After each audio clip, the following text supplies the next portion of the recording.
Laki ah.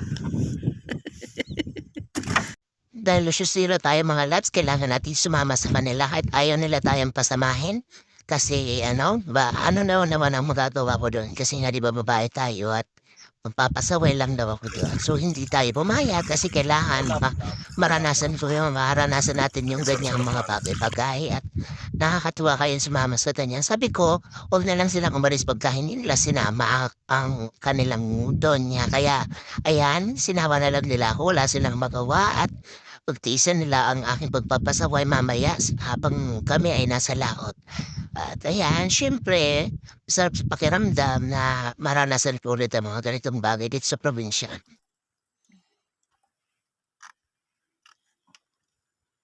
Grabe ang linaw ng tubig. Ayan, inaayos na ng kapatid ng asawa ko yung salamin niya kasi lulusong na siya nung time na yan. Napakalinaw ng tubig at kitang-kita talaga nagtataka ako. Mga ako dahil sa gamit lang nilang flashlight pero kitang-kita nila yung loob. Meron palang ganon. Napakalinaw ng tubig dyan kaya nakakatuwa. Ay hawak din akong flashlight yan kasi gusto ko makita yung ilalim ng tubig habang hinihintay ko silang umahon kung anong maaano nila, mapapana nila dyan. Yeah, ayan, tingin-tingin lang tayo muna habang hinihintay natin dito talaga sa probinsya namin ay talagang sadana pa naman sa isda at kapag ka masipag ka lang ay talagang masasakain ka ng libreng ulam, libre lahat. Hindi ka gagastos kung talagang gugustuhin mo. Kaya kasalanan lang ng ibang tao dito na magutom dahil maraming source of food dito na pwedeng kainin basta masipag. Tawang-tawa ako sa asawa ko din kasi may nakita siya yung malaking clam, hindi niya alam kung paano kukunin kasi ang lalim din ng tubig. Hindi niya maaabot ata o ano basta ang ingay niya diyan, ang ingay ko rin pinapagalitan mo pa sabi ko, "Puwede mo namang pilipitin na lang." Yeah, 'di ba?